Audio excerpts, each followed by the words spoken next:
I got so much motherfucking design on right now. Break it down, bring it back, make it clap. I got 3 old thoughts, new block, where that thing. Bitches on my line, and you know. Assalamualaikum warahmatullahi wabarakatuh. Hai semuanya, di sini kami akan menjelaskan seputar IPv4 dan IPv6, konsep dasar TCP/IP dan IP, serta prinsip dasar networking service. Yang pertama yaitu prinsip dasar IPv4 dan IPv6. Risetnya yaitu IP address adalah alamat atau identitas numerik yang diberikan kepada sebuah perangkat agar dapat berkomunikasi dengan perangkat yang lain dalam saluran jaringan. IP address dibagi menjadi dua, yaitu IPv4 dan IPv6. IPv4 menggunakan 32 bit yang dibagi menjadi 4 oktet, sedangkan IPv6 menggunakan sistem pengalamatan 128 bit yang dibagi menjadi 8 oktet. IPv4 biasanya digunakan dengan bilangan desimal, sedangkan IPv6 menggunakan bilangan heksadesimal, dan keduanya berasal dari bilangan biner. IP address dibagi menjadi beberapa bagian. 1. IP publik, yang digunakan perangkat yang berhubung langsung ke internet, biasanya digunakan oleh ISP atau penyedia jasa website dan lain-lain. 2. IP privat, pecahan kecil dari IP publik yang digunakan oleh ISP untuk dapat membagikan koneksi atau sambungan internet ke pelanggan. 3. IP loopback, IP yang digunakan sendiri oleh komputer itu sendiri. IP ini memiliki notasi 127.0.0.1 atau localhost host. Yang keempat ada automatic private IP address, yaitu IP yang terbentuk sendiri saat komputer tidak mendapatkan IP otomatis dari DHCP. Analisis dibagi menjadi dua, yaitu kelebihan dan kekurangan. Kelebihan IPv4 dan IPv6. 1. Tidak mensyaratkan ukuran pada link layar. 2. Pengolahan rute informasi yang tidak memerlukan seluruh 32 bit. 3. Jumlah alamat yang jauh lebih besar bagi IPv6. 4. Infrastruktur routing dan addressing yang efisien dan hierarkis. Selanjutnya ada kekurangan IPv4 dan IPv6. 1. Panjang alamat 32 bit. 2. Dikonfigurasi secara manual atau DHCP IPv4. 3. Operasi IPv6 membutuhkan perubahan perangkat. 4. Harus ada pelatihan tambahan serta kewajiban tetap mengoperasikan jaringan IPv4, sebab masih banyak layanan IPv6 yang berjalan di atas IPv4. Selanjutnya cara kerja IPv4 dan IPv6. Yang pertama, IPv4. Alamat IP komputer pengirim data kepada alamat IP pada komputer yang dituju, kemudian data tersebut dikirim ke jaringan. Yang kedua ada IPv6, protokol lapisan jaringan yang melakukan komunikasi data melalui transfer data antara dua node dalam sebuah jaringan. Selanjutnya yang B, konsep dan cara kerja TCP atau IP. Yang pertama ada komunikasi data. Terjadi antara komputer satu dengan yang lain, menghubungkan dua komputer atau lebih dengan tujuan berbagi resource. Resource berupa data dan sumber daya hardware. Data berupa untuk bertukar file, foto, video, gambar, dan lain-lain. Sedangkan hardware untuk sharing printer, scanner, hidro, kamera. Dan dari ialah device-device berbeda yang akan dijadikan satu di sebuah jaringan komputer.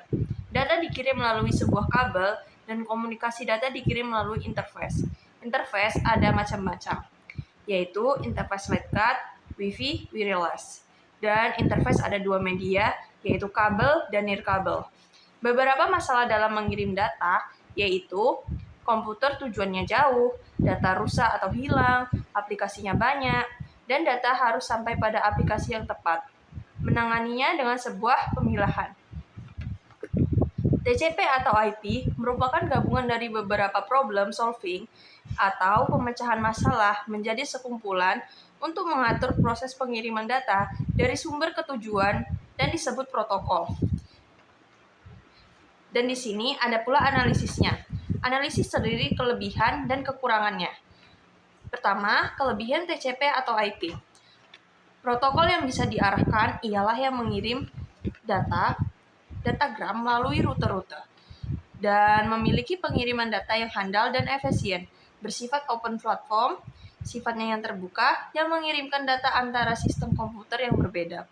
Dan kekurangan TCP/IP adalah mengirim data kecil itu sangat sulit karena harus handshaking, sedangkan tidak bisa broadcast karena bersifat one-to-one.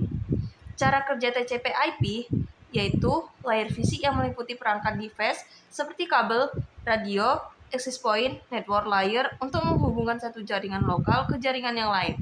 Layer transport ialah yang bertanggung jawab kepada data yang dikirim transport. Ada dua metode, yaitu koneksi diskip, transmission control protocol, dan UDP. UDP ialah singkatan dari User Datagram Protocol. Koneksi diskip itu harus benar-benar sampai datanya, sedangkan UDP tidak harus mengurus data sampai pada komputer tujuan. Layer application yang menerima data akan dikirim, menerima data sesuai dengan tipe. Selanjutnya yaitu C. Prinsip dasar networking service. Reset. Server sebuah terminal akhir yang mengkoordinasikan semua aktivitas yang terjadi pada sistem infrastruktur tersebut. Server merupakan salah satu varian komputer selain PC desktop, workstation, notebook, dan konsumer elektronik komputer. Tugas server yaitu menangani penyimpanan, pengolahan, pendistribusian data secara terpusat juga sebagai pusat aplikasi bersama shared serta pintu gerbang menuju internet atau gateway. Selanjutnya yaitu network jaringan. Kumpulan dua data atau lebih sistem komputer yang terhubung yang mana terdiri atas komputer dan pangkat jaringan lainnya. Kabel, switch, hub, router yang bekerja bersama-sama untuk mencapai satu tujuan bersama. Analisis. Yang pertama yaitu contoh server dan fungsi terspesialisasi. Yang pertama web server. Server yang bertugas sebagai wadah atau didedikasikan pada sebuah konten tertentu. Yang kedua database server. Server yang mengolah, menyimpan, dan mendistribusikan berbagai data kompleks yang dihasilkan oleh berbagai sumber. 3. Application server. Server yang didedikasikan untuk menjalankan berbagai aplikasi terpusat yang digunakan secara bersama-sama. Yang keempat, storage server. Server yang dirancang untuk menyimpan berbagai data dalam jumlah besar. Yang kelima, communication server, yang berfungsi sebagai koordinator sistem jaringan telekomunikasi yang menangani berbagai aplikasi atau suara, data, gambar, atau data yang diakses. Selanjutnya kelebihan. Yang pertama, dapat menghubungkan dua perangkat dalam satu jaringan. Yang kedua, akses dengan networking ini lebih cepat karena data dilayani dari bagian kiri dan kanan server. Selanjutnya yaitu kekurangan. Yang pertama, memperburuk sinyal konektivitas. Jarak antara dua komputer jauh harus dipertimbangkan dengan menggunakan repeater. Yang kedua, menggunakan sistem terminal menyediakan port untuk beberapa komputer terbatas. Cara kerjanya yaitu mengumpulkan dua data atau lebih sistem komputer yang terhubung atas komputer dan perangkat jaringan yang lain. Sekian video dari kami. Bring it down, make it clap. I got 3 old thoughts, new block, wearing that thing. Bitches on my line.